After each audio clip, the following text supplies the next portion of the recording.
Hello and welcome to this video brought to you by Smart Edu Hub Mumbai. In today's video, I shall explain to you the motor effect and Fleming's left-hand rule. On the screen you can see I have placed a current carrying conductor, which is a wire in this case, in between the poles of a horseshoe magnet. And the poles of the magnet have been marked, and you are aware that there are magnetic field lines running from the north to the south pole of the magnet. So I shall now draw the lines of the magnetic field.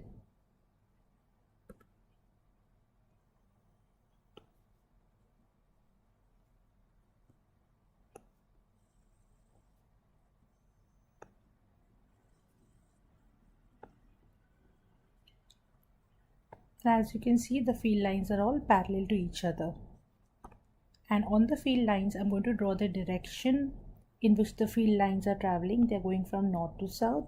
So these small arrows will represent the direction of the magnetic field. Now another thing is, there is a wire which is placed in between the poles of the magnet, and there is a current flowing through the wire. So the direction of the current is in this way. Why am I saying it is in this way? Because this is the positive polarity given and this is the negative polarity given. So that means, since there is an electric current flowing through the wire, there are circular magnetic field lines all around the wire. So now I'm going to draw the circular magnetic field lines. So these are the circular magnetic field lines. Okay, fine.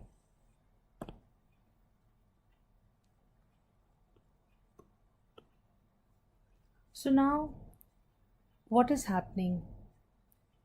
Well, because there are two different field lines present, one because of the current carrying conductor, which is a wire in this case, and next is the magnetic field lines due to the magnet. The two field lines are interfering. Now what do I mean by interfering? Interfering means they are cutting each other at certain points. You can see them overlapping, right? Now what is going to happen is, because of this, there will be a force which will be experienced by the wire. Now I'll tell you which direction the force will be experienced, but how does the shape of the magnetic field lines look after they interfere with each other? They obviously will not remain completely circular and completely straight. So I'll show you how the magnetic field lines look when they interfere with each other. Well, as you can see on the screen, I have brought another picture which is showing you how the magnetic field lines will look when they interfere with each other. So the lines will sort of bulge outwards, okay? The lines will bulge, and as a result of that, there will be a force experienced by the current carrying conductor, and the force will make the current carrying conductor, that is a wire in this case, to move from its original position. So now what do I mean by motor effect?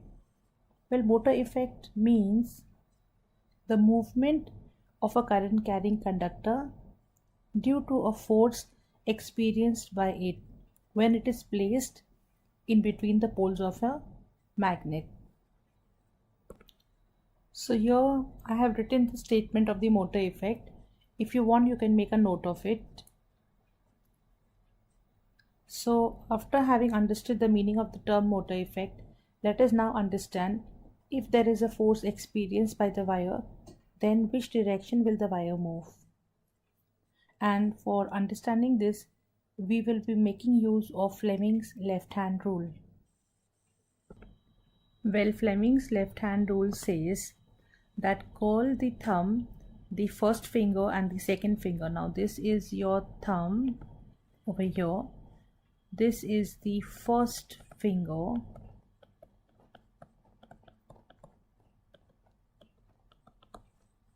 and this is the second finger.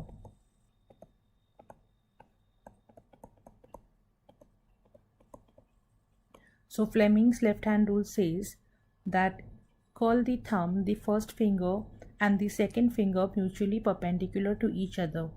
Then the direction given by the thumb is the direction of the force that is experienced by the current carrying conductor in the motor effect. So this is the basic rule. Now what we are going to do is we are going to make use of this rule. Now always remember there are a few things that you must keep in mind. When you talk about the current, you are only referring to the conventional current.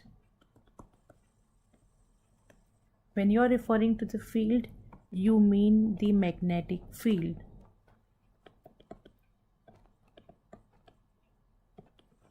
Now the magnetic field lines, this part of the finger should always be placed where the north pole of the magnet is, and the tip of the finger should indicate the south. Similarly, this finger points in the direction of the current. So that means the magnetic field lines will be pointing in this direction, the current will be in this direction, and the thumb will be in this direction. So as you can see, the three directions are mutually perpendicular to each other: the force, the field, and the current. So this is the basic idea, basic concept of the Fleming's left hand rule. Now we are going to make use of this Fleming's left hand rule in finding the direction of the movement of the wire. Okay, so now let's take an example. As you can see in this diagram, the current direction is shown this way. That means this wire must have been connected to some positive terminal of the battery at that end, and the negative would have been connected to this terminal. So in this case, you know the direction of the conventional current is from positive to negative. So that means the current is flowing in this direction. So this finger, this second finger, is rightly pointing to the direction of the current, which is again in this direction. So the direction of the current is right. Now the direction of the magnetic field lines. If you observe carefully, then the magnetic field lines are running from the north to the south in this way. This is the north, this side is the north, and this side is south. So magnetic field lines are running from north to south. I told you this, the finger, this part should be representing the north and the tip should be representing the south. So this finger has also been correctly placed. So the first finger is also placed correctly, the second finger is also placed correctly. So what direction is the thumb pointing towards? It's pointing towards the upward direction, represented by this blue arrow here.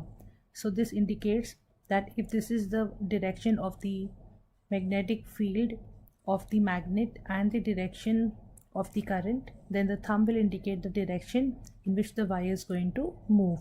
So the force on the wire will be in the upward direction.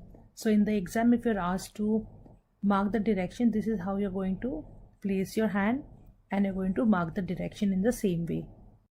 Now, having understood the motor effect and the Fleming's left hand rule, we now need to understand how to increase the force on the wire. Now you already know that there is a force existing on the wire. Now we need to understand the factors which can increase the force experienced by the wire. Now this is one of the IGCSE questions, so please be very careful.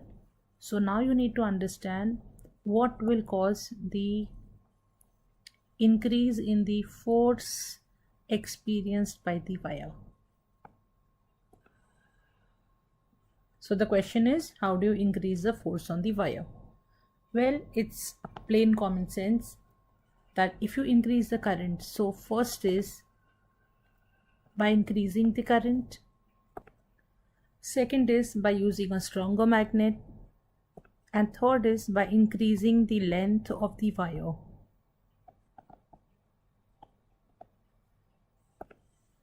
Now one more thing very important to understand at this stage is, this rule we have used is Fleming's left hand rule. Okay, and how have we placed the fingers? We have placed the fingers in a mutually perpendicular way. Okay, that means for Fleming's rule to hold good, always, whatever is the direction of the magnetic field lines of the magnet, they should always be perpendicular to the direction of the current. That is, the angle 90 degrees should exist between them. Why am I saying that? Because the rule is made considering that the magnetic field of the magnet is perpendicular to the direction of the current. Now, what if the angle between the magnetic field line and the current is not 90, if it is less than 90, if it is greater than 90? Well, obviously, first of all, Fleming's left hand rule will not hold good. That is one thing. Second thing, if they are at some other angle, there is still a force existing, of course, but its direction is more difficult to predict. And if the current and the field are in the same direction, then there is no force. So what am I saying? If the current and the field are in the same direction, then there is no force. I'll just jot them down quickly for you.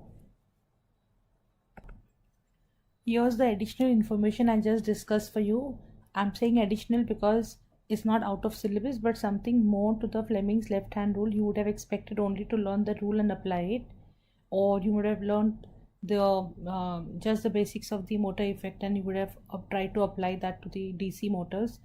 Well, you need to know these things. These are a part of syllabus, and if at all you have been asked in which devices is this Fleming's left hand rule or the motor effect used, so you will be giving examples such as loudspeakers and electric motors.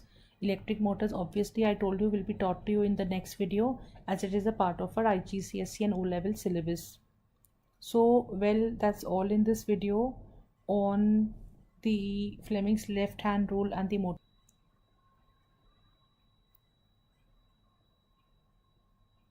So if you want to keep yourself updated with more new videos, then please do subscribe to my channel. Thank you.